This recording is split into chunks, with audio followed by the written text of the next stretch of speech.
Makanya yang bikin saya tertarik itu ada 8 poin tadi, yaitu kelihatannya seperti sepele ya, hubungan itu yang tadi Zhong, Xiao, Ren Ai, Xin Yi, itu padahal kental sekali dalam budaya Tionghoa dan sebenarnya itu rahasianya orang China sebesar ini loh. Karena mereka tanpa berpegang pada Zhong Xiao itu mereka nggak bisa Tianxia, nggak bisa bersatu jadi satu. Meskipun dinastinya ganti-ganti, tapi yang diakui hero oleh orang sana itu selalu yang berpegang pada Guanxi ini. Jadi kalau misalnya ini diterapkan di gereja-gereja itu pasti menjadi kekuatan tersendiri. Menurut saya seperti itu. 很深的讨论ya, 非常感谢. Dan untuk Ya. teman-teman yang mau bertanya boleh raise hand terlebih dahulu dan kami juga menghimbau buat teman-teman jangan lupa ada pertemuan selanjutnya nanti tentang Sabtu 18 Juni besok malam ada seminar umum atau seri komunikasi politik dan topiknya juga menarik menilik peta Pilpres 2024. Ya, dengan narasumber kita Profesor Dr. Cipta Lesmana MA. Baik, buat teman-teman kita bisa buka sesi pertanyaan, bisa langsung raise hand ya untuk yang mau bertanya.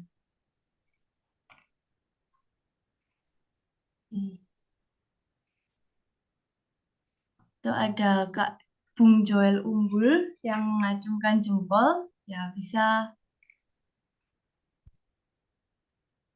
bergabung dalam diskusi malam ini ya.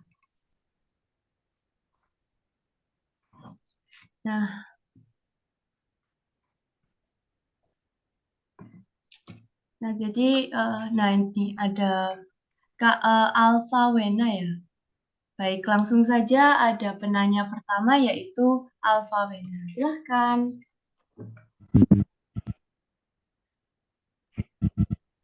Mau bertanya, itu dalam tradisi Tionghoa China itu ada saya lupa, Konfusianisme. Oh ya. Berhubungan dengan pandangan Kristenan atau Guangxi itu, nilai-nilai Konfusianisme apakah bisa dalam arti bisa dengan Alkitab atau bisa dipadukan dengan Alkitab atau bagaimana? Gitu saja. Terima kasih. Baik, luar biasa sekali. Saya berikan kesempatan untuk Pendeta Linus untuk menjawab. Baik, terima kasih Alfa. Dipanggil nama Alfa atau Wena ini? Alfa, Pak. Alfa ya, kamu yang pertama berarti ya. Pertanyaan yang baik sekali, terima kasih. Memang Konfusianisme di satu ajaran etika yang luhur di daerah timur, di China, dan beberapa nilainya itu sejajar dengan kebaikan atau pengajaran Kristen, diantaranya juga tentang kasih. Yang paling menonjol juga yang saya tahu, tidak tahu banyak masih dalam proses belajar tentang menghormati orang tua dan apa segala macam. Nah, beberapa hal-hal itu menurutku boleh tuh ya, hal-hal yang indah, yang baik itu kita terima juga nih di dalam kebenaran Kristen. Yang menjadi soal menurut saya itu begini, kerangka pemikiran atau sikap teologis kita yang punya gestur begini, yang bukan dari Kristen, apalagi yang berbeda dari Kristen, itu harus ditolak. Dan itu pasti tangan, apalagi boleh dinaikkan derajatnya, itu dosa. Nah, kalau apapun dia, jangankan Konfusianisme ya, di kalangan sesama Kristen, beda denominasi, kalau mindset ini dipakai, udah, kita pasti pada posisi perang semuanya, begitu ya. Nah, yang saya tawarkan malam hari ini, karena banyak perkembangan nilai atau apa segala macam di dalam Konfusianisme, apapun itu, mari kita duduk bersama untuk berdialog dulu.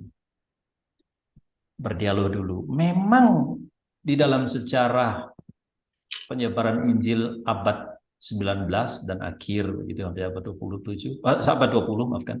Itu memang gestur yang sangat kuat kekristenan itu menginvasi seluruh budaya, seluruh keyakinan, seluruh tradisi dan apa segala macam itu dilibas dengan kebenaran karena kita klaim, karena kita pasang bendera kebenaran dari kekristenan.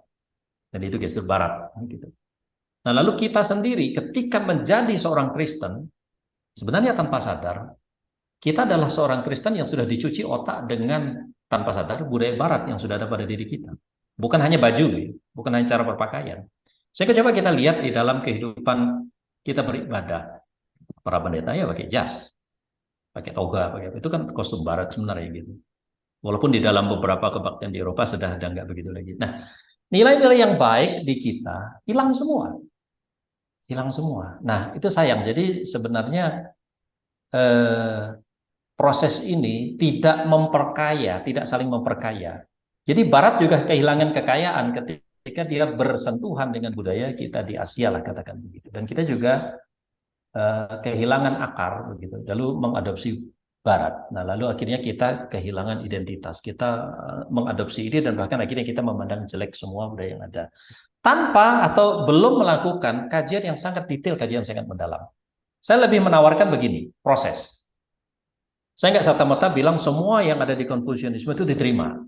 Tidak. Dan saya nggak mengatakan juga semua ditolak. Mari berdialog, karena kata kuncinya dialog. Bagaimana kebenaran Kristen, seperti saya coba lakukan tadi, itu sangat-sangat simple. Yang saya contoh yang saya lakukan. Didialogkan dulu. Nah, hasil dari percakapan itu, baru kita mengatakan A, B, C, D. Jadi kalau saya kembali ke pertanyaan si Alfa tadi, bagaimana Konfusianisme? Apakah itu cocok atau bertentangan dengan budaya kekristenan? Jawabannya, coba dikaji dulu bagian yang mana, hal apa saja, dan silakan didialogkan. Nah, jadi kita nggak jadi orang Kristen yang langsung, oh, ini pasti nggak bisa, ini pasti bisa, dan seterusnya, dan seperti itu. Terlalu pagi, terlalu cepat kita begitu. Dan kalau udah begitu gesturnya, ya udah teologi kita teologi steril gitu. Jadi nggak perlu bersentuhan dengan yang lain. Berarti kita pakai klaim dogmatik gitu. Nah, teologi itu lebih ke arah dialogis. Lebih ke arah konseptual begini saya menjawab. Seperti itu. Ya, baik. Semoga cukup menjawab. Ya. Teman-teman, silahkan jika ada yang mau bertanya atau menanggapi, beri rasen ya. Tadi Joel ya? Kalau saya lihat Ya. ada Jadi ada, Joel. ya tadi Joel, apakah jadi? Oke, baik. Tadi saya sudah mendengarkan penjelasan dari Bapak Linus Kyoto itu tentang tidak boleh bersentuhan dengan maksudnya kebenaran Alkitab itu kita meyakini bahwa itu kebenaran absolut seperti itu. Nah, yang bisa membedakan misalnya di luar Alkitab itu bukanlah kebenaran, contohnya seperti itu. Contoh realnya yang bisa kita yang bisa kita memilah atau yang bisa kita membedakan. Contohnya yang seperti apakah yang absolut kebenaran ini kita sudah sepakat bahwa kebenaran Alkitab sudah absolut. Nah, lalu ada pernyataan yang seolah-olah hampir sama dengan kebenaran Alkitab, tapi kita tidak dapat menerima hal itu. Bagaimana? Apa contohnya atau gambarannya seperti itu, Pak? Itu saja. Terima kasih, Pak. Baik, terima kasih. Secara in person, secara dalam konsep, umpamanya tentang kasih tuh. I di dalam bahasa Mandarin itu kita kan kasih. Nah, di Kristen itu kan menarik tuh. Ada kasih yang katanya yang itu apa namanya istilahnya? Tunggu, pernah tahu nggak? Kasih agape. Nah, itu kan. Bukan hanya jenis itu, bahkan ada orang tertentu yang mengklaim ini kasih Allah, kasih yang mutlak, kasih yang unconditional, dan apa segala macam dan begitu itu. Tidak ada, kemudian ditambahkan, tidak ada kasih, kan sering kita dengar gitu ya pernyataannya, yang seperti ini dan seterusnya dan seterusnya.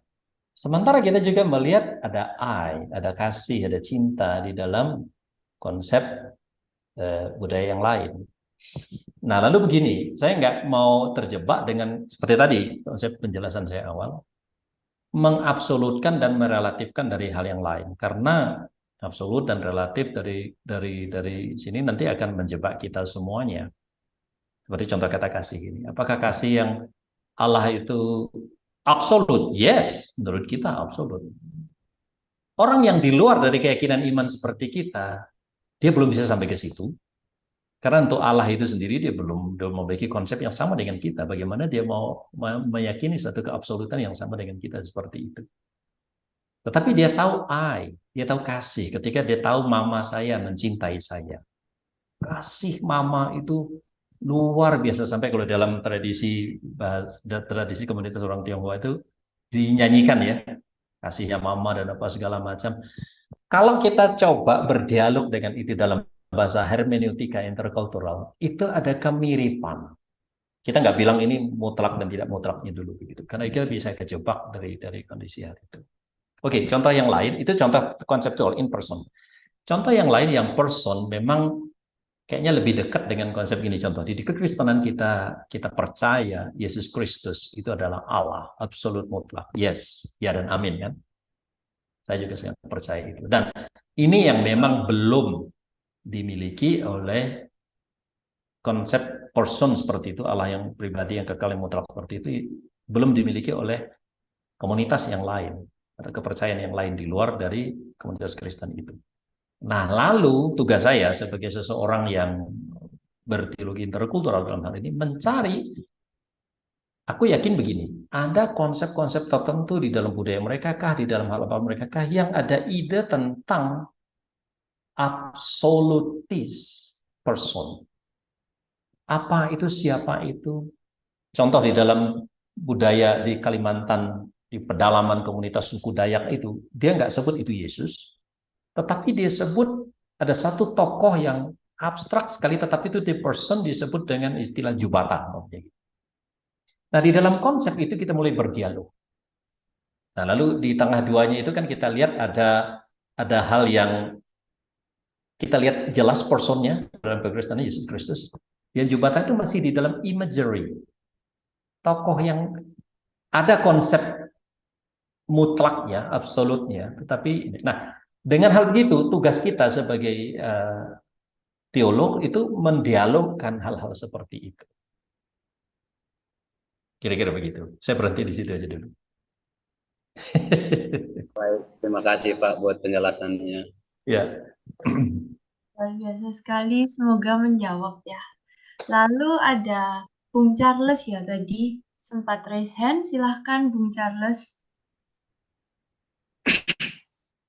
Baik, terima kasih kesempatan diberikan. Memang saya sependapat dengan penjelasan pendeta tadi, bahwa kalau kita berbicara tentang kebenaran itu sangat sensitif. Kalau dunia filsafat boleh dikatakan bahwa kebenaran itu bersifat mencara atau dikatakan historis. Karena kalau kita mengklaim kebenaran, itu kita bisa terjebak. Misalnya, saya ambil contoh, suatu agama bisa mengklaim bahwa ini kebenaran. Itu kan dari pandangan dia, tetapi belum tentu dipandang orang lain. Jadi kita harus membedakan kebenaran absolut dan kebenaran relatif dulu. Jadi sangat sensitif sekali kalau kita berbicara tentang kebenaran. Nah, ini sekedar menanggapi. Sekarang saya masuk ke konsep pertanyaan. Tadi sebetulnya saya tertarik dengan penjelasan tentang teologi Chinese tadi. Kan kita tahu intinya teologi adalah berbicara tentang kedamaian, kasih, segala macam tadi seperti yang dijelaskan. Nah, bagaimana tanggapan Pak Pendeta dengan situasi sekarang, di mana kebanyakan orang bagi mereka kedamaian itu bukan terletak pada di situ lagi. Kalau kita lihat di beberapa kota, ya boleh ambil contoh kota Jakarta, sudah dikuasai oleh kapitalisme. Bagi mereka kedamaian itu tidak ditentukan dengan itu, tetapi ditentukan dengan ya modal atau profit begitu. Pendeta, mungkin tanggapi. Baik, terima kasih. Ini Bung siapa namanya? Carlos. Kenapa? Carlos. Ya, Charles. Charles, oke, maafkan. Ya, terima kasih. Ini udah bicara tentang materialis, kapitalis, dan seterusnya. Ini malah bikin galau, Bung. Apalagi kalau kita nggak punya barang-barang itu ya, tambah galau semua lah kita ya. Bagaimana kedamaian itu bisa berbicara di tengah konteks yang begitu. Dan kalau saya coba tarik sedikit dengan penjelasan saya, komunitas Tionghoa ini yang memang kalau kita lihat tadi praktek-praktek mereka engage kuansi itu justru banyak aspeknya dengan bergelut dengan aspek komersil, dengan aspek itu. Memang pertama saya mau katakan untuk meniadakan atau menihilkan aspek kegalauan ini, ketiadadamaian ini nggak mungkin bisa terjadi. Selalu ada kelindan, ya, damai tidak damai dan seterusnya. Nah, namun bagaimana sekarang teologi kita Kristen, bagaimana nanti iman Kristen, doktrin Kristen berbicara tentang di tengah kegalauan ini, mereka yang bergelut di tengah dunia kapitalis, dengan dunia materialis dan apa segala macam itu, kita juga tahu bahwa Allah juga hadir di situ. Nah, disinilah pentingnya kita melihat ada aspek-aspek yang memang apa yang mendatangkan damai dalam konsep-konsep teologi Kristen. Saya konsisten dengan konsep kita tentang relasi, karena kuansi itu berbicara dengan relasi, baik juga perikoresis, jadi juga komunitas sanctorum dan juga incarnatio, bahwa yang menjamin kita damai atau tidak damai, kita punya atau nggak punya barang-barang itu materialis atau nggak materialis, adalah bagaimana relasi kita dengan Kristus. Ada dua aspek relasi, yaitu personal relationship kita dengan Kristus dan relasi kita di dalam keluarga kita dan di dalam komunitas kita orang beriman. Jadi communal dan personal relationship. Nah, kalau kita memiliki relasi itu, dijamin 100% nggak galau, Pak, tetap ada galau. Tetapi begini, ada kondisi di mana kita ada teman. Seperti dalam konsep di Matius tadi ya, metahemon, kegalauan Yusuf, di tengah kegalauan Maria, di tengah kegalauan bangsa Yahudi yang ditindas orang Romawi, Allah mengatakan hadir di tengah mereka. Aku ada bersama kamu, Immanuel. Dan di dalam batin kita, entah kita punya nggak punya, utang belum bayar atau segala macam itu kan yang dibuat oleh kita sendiri ya, oleh sistem kapitalis itu kan, yang bikin kita galau terus, hilang damai kan. Kita merasa ada kehadiran Allah terus di dalam relationship kita dengan Dia. Nah, jadi makna kuansi itu yang di dalam budaya Tionghoa itu bukan hanya relasi untuk bisnis. Saya naikkan derajatnya ketika teologi yang diingatkan, Allah berelasi dengan kita dan kita berelasi dengan komunitas sesama orang-orang percaya. Kira-kira gitu konsepnya, Bu. Semoga menjawab. Ya, luar biasa sekali kalau selama ini kita ngiranya kuansi itu hanya di bisnis, tapi hari ini pendeta memberikan pandangan baru bahwa bisnis dan kehidupan rohani itu bisa jadi satu ya. Jadi ada hal-hal yang ada kuansi dan levelnya bisa ditinggikan lagi jadi lebih dalam. Baik, next ada Bung Bernard.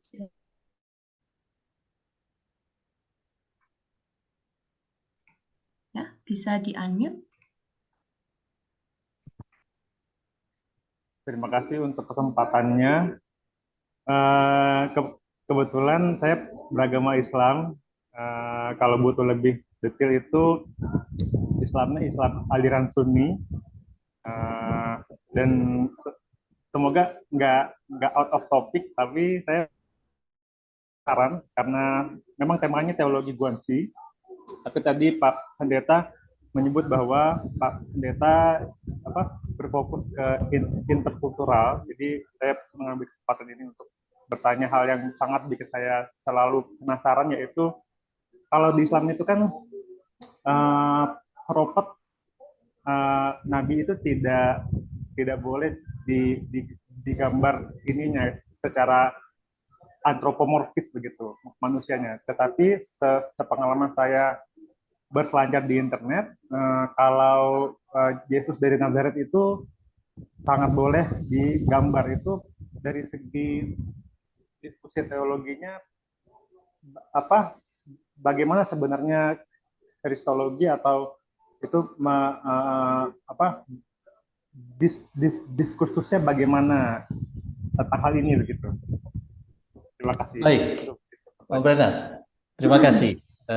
Saya sangat senang dan kuriositas yang sama juga. Saya mempunyai kuriositas seperti itu ya. Khususnya tentang prophets yang pribadi yang kita junjungi. Menarik sekali, dan isu ini memang dalam sepanjang sejarah selalu ada dua sisi, kontroversi dan juga polemik dan seperti itu. Tetapi malam hari ini kita coba mau melihat dari sisi yang lain. Saya ngambil kata kunci yang Bung Bernard tadi bilang, menggambar ya, menggambar. Boleh nggak kan di situ ya toh. Nah, ini menarik ini. Ketika kita memasukkan kata boleh dan tidak, itu kita masuki sebenarnya dalam kerangka berpikir itu masuki ranah normatif. Karena ketika kita boleh atau enggak itu masuki ranah normatif. Kalau pertanyaannya bagaimana gambaran, itu enggak masuk ke ranah negatif, ranah normatif maksud saya begitu. Nah, untuk hal ini pertama saya ingin mengatakan supaya kita nggak ada polemik dan nggak ada apa namanya kontradiktif di antara kita. Memang itu kembali kepada ke konsep keyakinan kita masing-masing antara boleh menggambarkan atau tidak. Nah, tetapi di dalam diskursus kekristenan mengenai Kristus, kristologi itu, saya mau katakan, dan Bu Bernard pasti sudah berselancar, itu ada banyak, bahkan banyak sekali gambaran sebagai quote and quote tentang Kristus. Ya toh? Yang kita lihat kalau umpamanya di tembok-tembok ini, itu kan salah satu gambar poster, gambaran, enggak, saya nggak yakin itu seperti itu Kristusnya, yang mungkin diimajinasikan oleh Da Vinci, umpamanya begitu. Ya, seperti itulah kira-kira begitu ya. Tetapi Kristus sesungguhnya seperti di dalam kitab Yesaya itu rupanya tidak menarik dan apa segala. Itu ada di dalam kitab suci di PL kalau kita lihat dan segala macam. Nah, itu kalau kita lihat gambaran dari pose ya, pose wajah. Namun begini, kembali ke gambaran imagery, imagination juga. Yang dipresentasikan gambaran di dalam Yesaya contohnya, itu nggak pusing wajahnya tampan atau bukan. Yang mau digambarkan oleh Yesaya itu adalah peran dia sebagai penyelamat. Dia hadir memikul semua dosa manusia, kegalauan, penindasan, dan dia sebagai tumbal dalam bahasa sacrifice religion itu, Mesiasnya. Nah, gambaran itu yang menurut saya harusnya lebih dominan. Sehingga ketika itu dia disesah, dia dicerca dan apa segalanya. Itu gambaran pertama.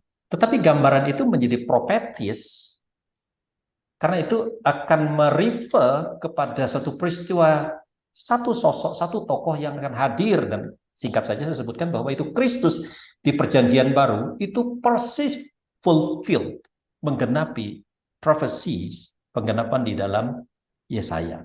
Bahwa dia memang akhirnya oleh penguasa pemerintah Romawi itu disesah, dihina dan apa segala macam. Contoh agak konkretnya sedikit. Ya, pintar sekali teman-teman di mana nih di Hollywood bikin film, ya mungkin Bro Bernard pernah nonton itu ya, The Passion of the Christ. Ya, asal kita nggak sesat aja, tokoh yang di situ bukan Yesus yang itu loh ya. Itu hanya bintang film gitu mah. Tetapi imaginary-nya, kalau saya sendiri melihat, saya apresiatif dengan karya begitu, karena ada banyak ahli juga yang menjadi penasihat dalam film itu. Ini kebetulan gambar ya, yang di movie kan, yang difilmkan. Kalau saya nangkap secara personal, itu adalah pengorbanan Kristus sebagai cinta kasih Allah yang besar. Dia personate Allah yang menjadi manusia, digambarkan seperti itu. Itu ada. Nah, itu digambarkan. Jadi gambaran kekristenan itu bukan sosok gambar fisiknya itu yang penting, tetapi sikap Allah dan kasih Allah yang dibahasakan dengan gambar itu lebih menolong. Nah, tapi itu tidak sia-sia. Ini ada satu contoh, ada satu cerita nih Bung Bernard. Saya ketemu dengan orang yang sekarang usianya di atas saya, hampir 60.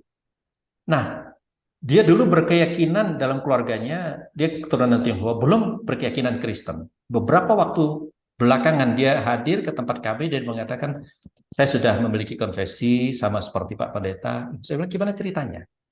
Dan dia punya cerita. Dulu ada teman-teman misionerinya membawa pamflet, membawa gambar, membawa poster, hanya gambaran begitu. Itu membuat imaginary-nya melekat.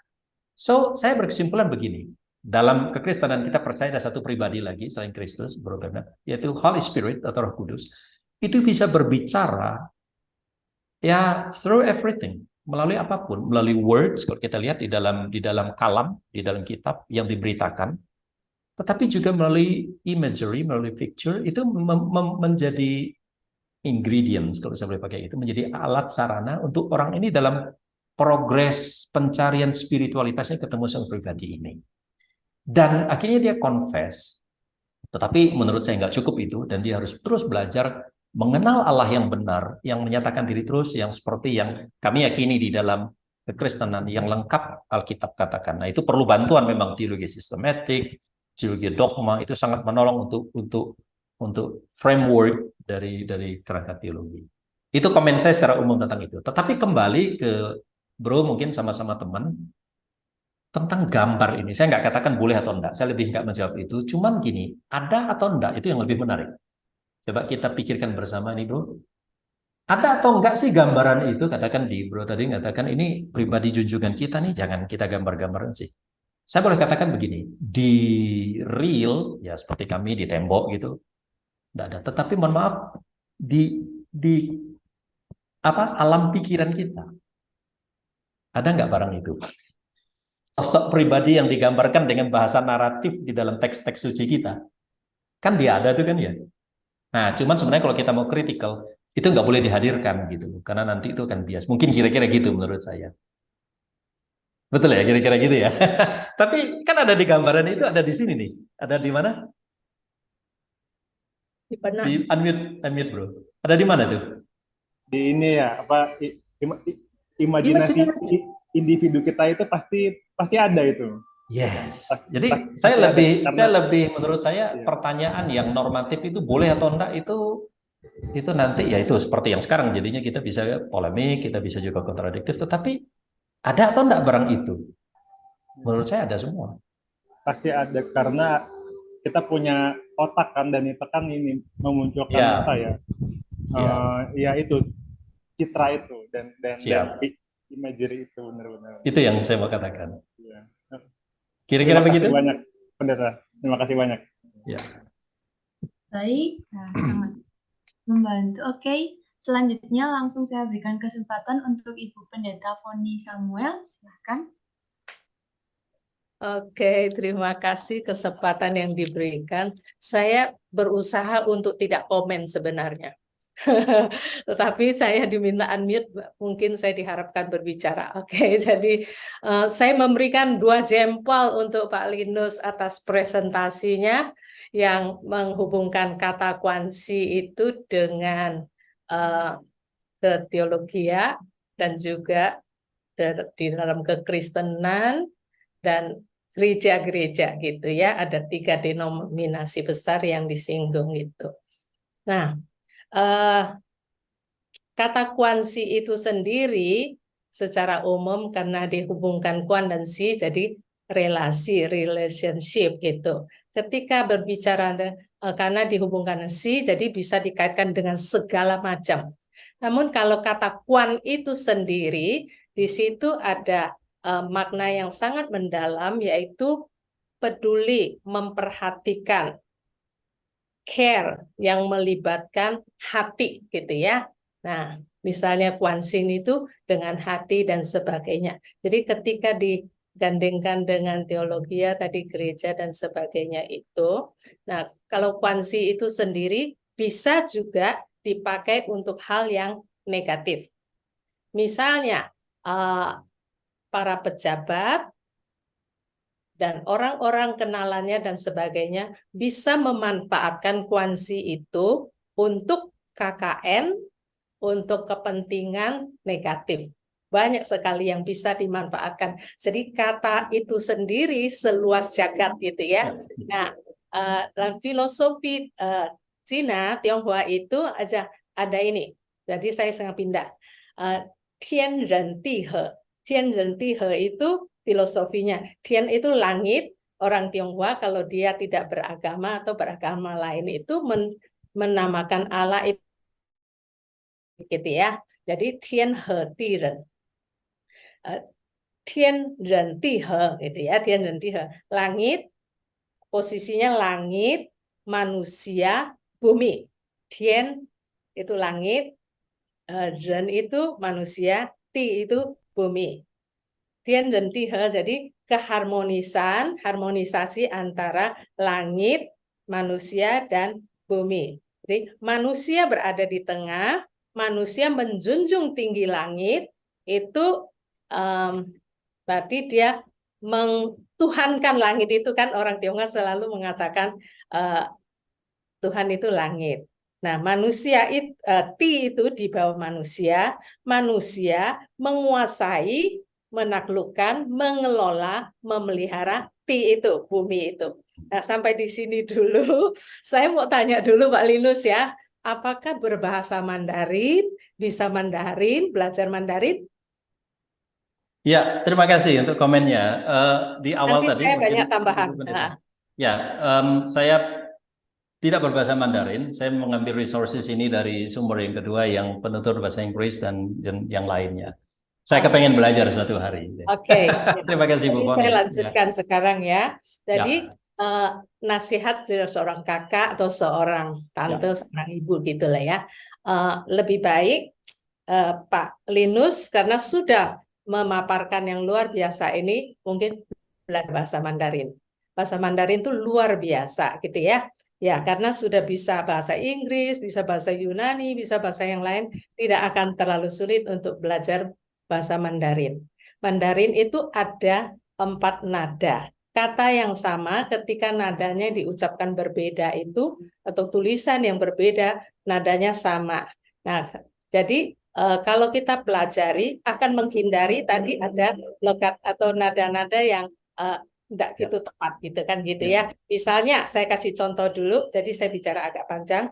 Misalnya saya pengen makan bakmi, saya tanya bakmi itu semangkok berapa? 我问请问你一碗面多少钱? Nah, tetapi saya ucapannya nggak tepat, saya mengatakan 我一碗问你多少钱?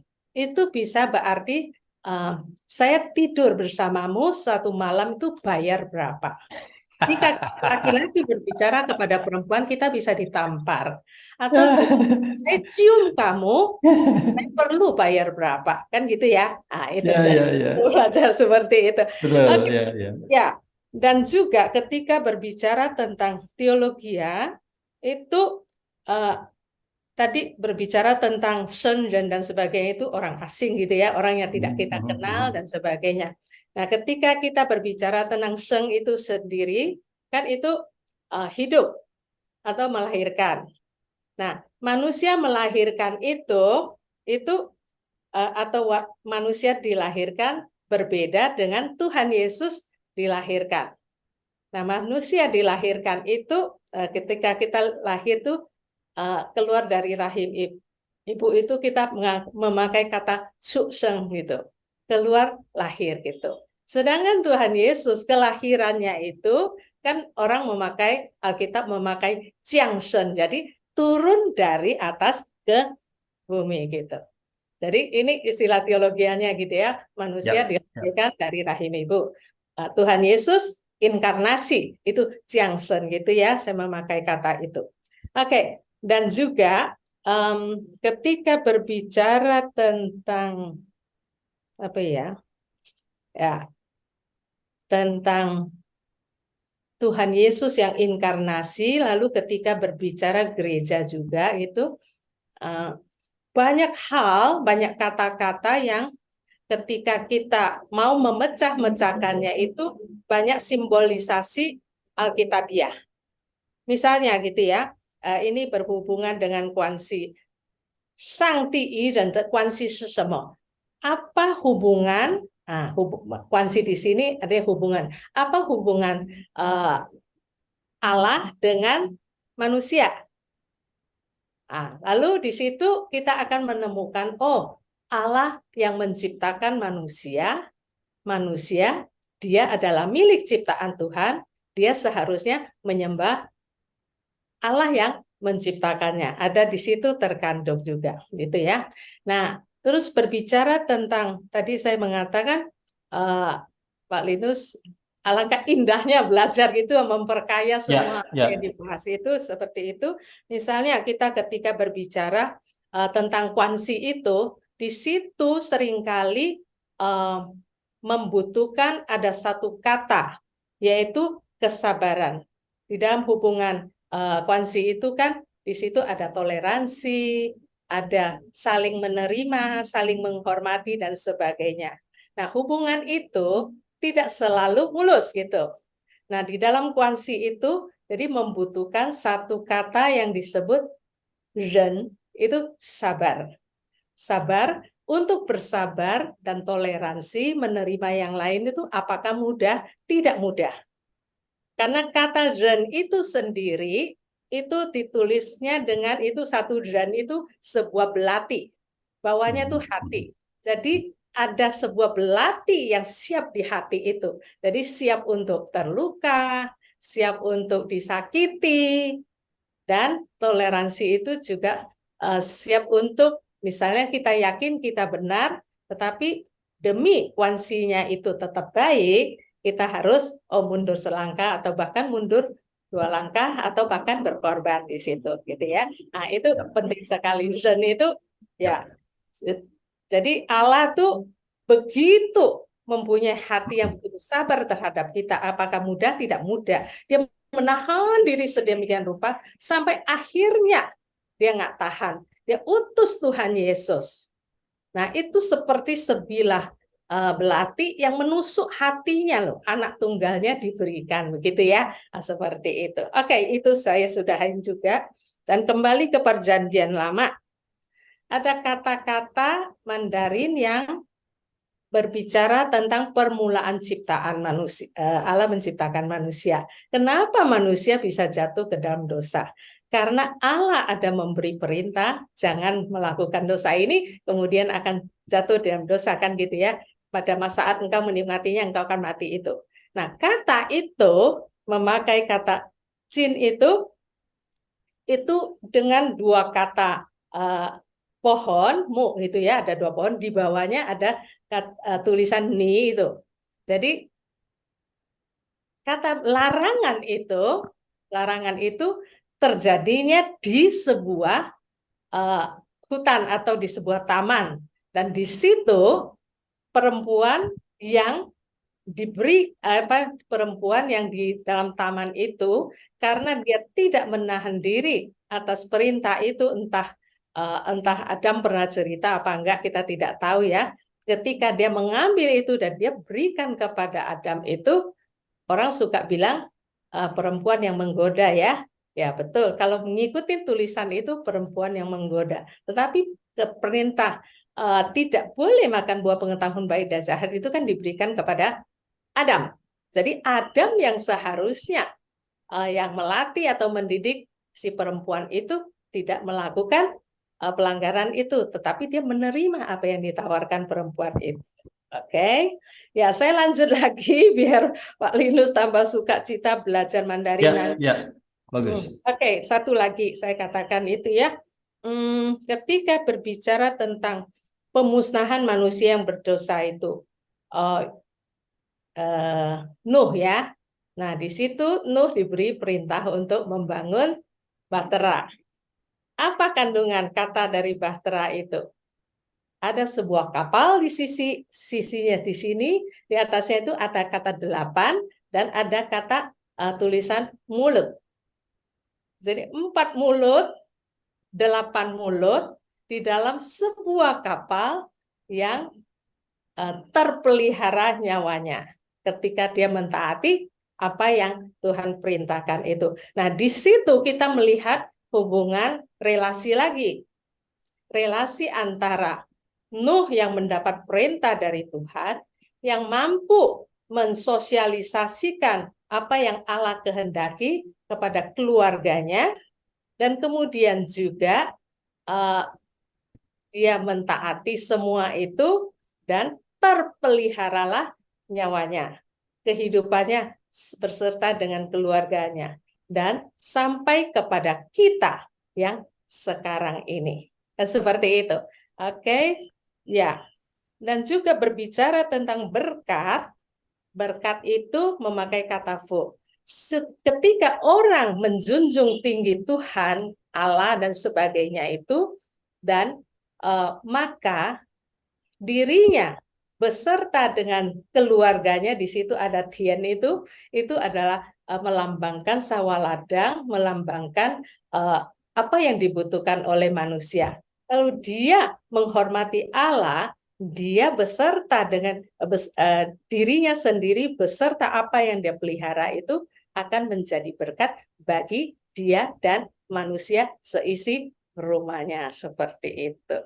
Oke, ini sedikit yang saya bagikan. Tapi kalau misalnya Pak Linus atau teman-teman mau berbicara sedikit, saya bersedia untuk memberi sedikit masukan atau apa. Dan misalnya kata ini tentang orang tidak taat kepada jalan Tuhan, itu berarti jalannya bengkok gitu ya.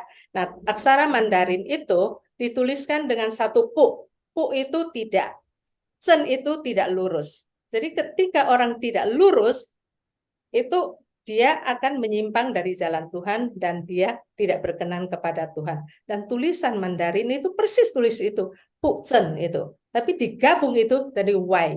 Wai itu artinya belok, bengkok, itu tidak baik seperti itu.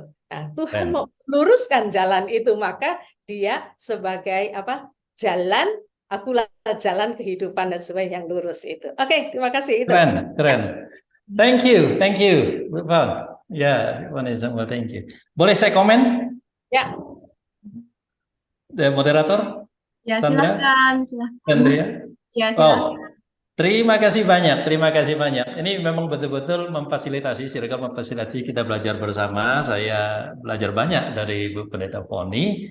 Satu komen saya adalah, saya sangat mengapresiasi juga semua komen dan segala macam. Yang kedua, terima kasih dorongannya untuk saya bisa belajar bahasa Mandarin, tinggal saya cari di mana nanti saya mau belajar dan apa segala macam. Saya pernah berpikir bahwa terlalu tua untuk belajar, tapi nggak apa-apa, saya mau coba aja nanti untuk belajar terkait dengan apa yang rencana saya tuliskan.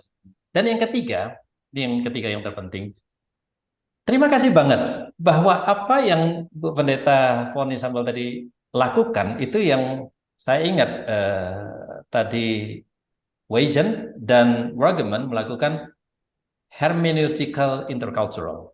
Jadi penafsiran teks-teks itu tadi dengan framework, dengan kerangka pemikiran dari teman-teman yang memang berbasiskan Tionghoa. Walaupun saya tahu ada sedikit memang pengaruh teologi baratnya di situ, tetapi sudah ada upaya elaborasi untuk bagaimana memahami Bahtera Nuh itu bicara tentang 8 nyawa dan segala macam, interrelationship, intercommunication itu terjadi dan segala macam, istilah Tien dan istilah juga bumi dan juga istilah manusia itu di-elaboratekan sedemikian rupa. Nah, ini Bapak Ibu, Saudara, teman-teman sekalian yang saya sebutkan bahwa intercultural hermeneutik yang seperti itu perlu kita galakkan. Saya jadi teringat apa yang disebut oleh Simon Chan bahwa berteologi itu dari bawah, dari grassroots, dalam arti perlu kita engage dengan cara pemikiran kita untuk berbicara juga mengenai teologi. Sehingga nggak melulu kita import dengan framework barat. Itu boleh, mereka sudah melakukan yang sangat baik, dan kita sudah menerima, at least kita sudah mengenal Kristus dengan hal itu. Cuman wajah Kristus yang dari kita Asia ini perlu juga kita kenal, sehingga kita betul menubuh ya, embed dengan diri kita, sehingga penghayatan imannya itu sungguh-sungguh lekat. Kalau enggak, karena kita enggak punya akar yang lekat dengan itu sebabnya ketika situasi berbeda, galau, ya kita rentan untuk meninggalkan Kristus.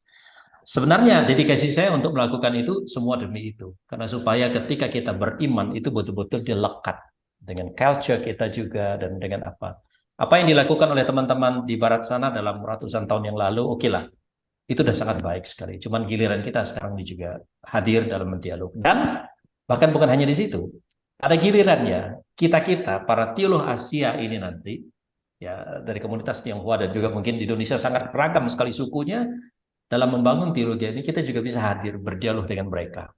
Nah, sekarang ada satu community namanya Asia Theologians, dan itu banyak sekali, itu menarik sekali, dan kita memiliki keragaman. Dan Allah kita adalah Allah yang sangat kaya, bukan hanya kaya seperti dalam bahasa teman-teman prosperity begitu, tetapi kaya di dalam hasanah-hasanah ini juga. Dan itu menurut saya itu sumber kesejahteraan kita. Terima kasih untuk semuanya itu. Ya, luar biasa sekali untuk dialognya ya. Jadi sebenarnya dari pandangan Pendeta Foni, kita juga bisa melihat bahwa sebenarnya culture dari sudut pandang berbagai macam itu ternyata punya kuansi, punya hubungan. 升学和中国文化都有关系。Sama tadi juga contohnya ada itu ya, orang mengikuti hukum-hukum bumi, bumi mengikuti hukum-hukum langit. Yaitu juga bisa punya hubungan yang lekat sekali juga dengan kekristenan. Oke, karena waktu menunjukkan pukul 8, maka saya berikan kesempatan untuk penanya terakhir ya. Ada Bung Crispy, silahkan. Ya, terima kasih. Pertama, malam Pak Linus, terima kasih untuk materinya. Malam. Ya. Ini Pak, saya mau tanya satu sih. Kuansi ini kalau kita mau pakai praktekkan di gereja, itu apakah itu akan mempengaruhi teologinya kita, ataukah kita lebih ambil kayak macam apa ya? Metode-metode praktis pendekatan ke jemaat, ataupun misalkan kita mungkin penyampaian firman-Nya kah, atau dalam kita membentuk komunitas-komunitas di dalam gereja kita, ataupun dengan gereja sahabat dan sebagainya, ataukah cuma dibatasi dengan tembok teologinya itu sendiri, Pak? Maafkan kalau pertanyaan saya agak kurang paham gitu. Oke, terima kasih. Satu hal yang saya mau kabari dulu bahwa yang pertama memang kuansi itu secara pragmatis, secara praktis itu ada di dalam kehidupan kita bergereja, khususnya komunitas Tionghoa. Di dalam mereka, ya kemarin kalau kita lihat di dalam penghabisan gereja itu ya, sebenarnya itu praktek kuansi yang melatar belakangi cerita sampai akhirnya kemarin kita kumpul sama-sama itu dominan banget ya, kuansi banget. Nah, saya comparekan antara kuansi yang non formal relationship atau interpersonal relationship ini dengan yang sangat formal, bahwa itu terencana sesuai dengan keputusan seperti di dalam gambaran sinode dan seterusnya, itu malah agak jauh dari situ. Nah itu sebenarnya secara praktik itu sudah ada di situ. Ketika ada masalah, ketika ada apa segala macam relasi hamba Tuhan, relasi majelis, relasi sesama komisi dan segala macam itu dominantly dengan kuansi. Karena berelasi dan apa segala macam itu dengan baik. Kuansi itu ada sisi yang baik maupun yang buruk ya, selalu ada di situ. Nah yang menarik memang betul ketika kita jadikan itu hal yang bersifat metodologis. Nah ini menarik. Itu perlu dipikirkan bersama. Ketika kita ada mengangkat ini ke ranah metodologis nanti untuk kajian studi sebenarnya itu, dan bisa membentuk satu kultur di mana kita bergereja bersama, berteologi, berproses di dalam doing theology itu, ketika kuansi kita mau gandengkan sebagai aspek metodologisnya, dalam presentasi saya tadi saya sebutkan minimal ada tiga hal tadi yang perlu dipertimbangkan. Yang pertama aspek mutualitas. Mutualitas ini bukan hanya di dalam kuansi itu sendiri, tetapi kuansi dan teologi dan kuansi itu ada nggak mutualnya. Yang kedua aspek inclusivity-nya. Embrace, saling merangkul. Teologi yang merangkul konsep-konsep budaya seperti tadi Pendeta Foni menolong kita banyak sekali pernik-pernik budaya, ingredients budaya yang dirangkul sedemikian rupa, dielaborate sedemikian rupa. Nah, hasil dari itu membawa aspek eksponen, aspek pertumbuhan. Nah, kalau itu mau dijadikan kerangka metodologis, menurut saya ada banyak harapan komunitas Tionghoa Kristen Indonesia ini bukan hanya eksis gereja, tetapi akan ada terobosan-terobosan baru. Karena begini keyakinan saya, di dalam dunia bisnis, itu teman-teman melakukannya. Dan itu banyak terobosan dan aspek eksponensial terjadi. Nah, saya sebutkan dalam presentasi ini, memang terlalu dini juga mengatakan itu, tetapi itu untuk per hari ini yang saya katakan masih potensial itu.